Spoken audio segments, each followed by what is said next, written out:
Over the past couple of years, Google's use in the classroom has really proliferated. There are tools such as Google Docs, organizational systems such as Google Drive, Google Presentations, even now Google Classroom. Even so, there are still holes in this whole Google system, and teachers need to use a variety of tools to help their students stay organized. Today I want to talk about Google Calendar and how you might use this in the classroom. Google Calendar is simply an online calendar that exists up there in the cloud. You can access it at any computer or any device with an internet connection. And what's really cool and what takes us to the next level is you can create individual calendars which then you can push out to different people and share in different ways. So I'm going to break this video up into two parts. The first part of this video is simply creating a class calendar. Let's say you want to create a calendar of due dates for your class. How do you go ahead and do so? The requirements are fairly simple. All you need to set up a Google Calendar is a Google account and to visit the URL calendar.google.com.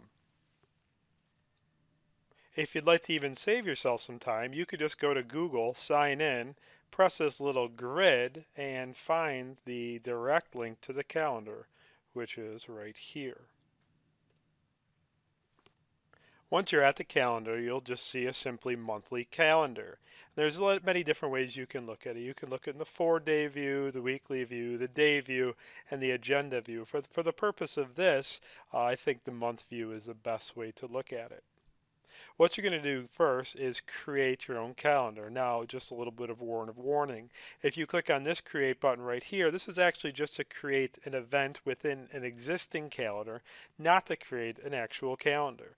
What happens is when you have an account, you have a default calendar that's usually under your name or whatever identifying information you've used to tell Google that this is how you'd like to be referred to. So instead, to create a calendar, what you're going to do is click on this little button next to My Calendars and click the button that says Create New Calendar. Then the next step is to give it a name. I'm just going to title this calendar English 9 and just add a description. This is a calendar for my English 9 classes. The rest of the information is not really necessary at this time, but if you'd like to go through, you can go ahead and do so. I'm going to go ahead and click Create Calendar. Now that I've created this calendar, now I can go ahead and assign some due dates. Let's say I have an essay due on October 10th. I'm just going to click there and say Essay Due. If I know that we have a certain test the following week, I can go and click on that date and say, Unit Test, Shakespeare. And there are many other things that you can do. If you want an event to repeat, you can go ahead and edit that event and you can repeat. And there's tons of different things you can do to play around with it once you get deeper into Google Calendar. But that's basically the easiest way to create a calendar and start to set it up and populate it with events.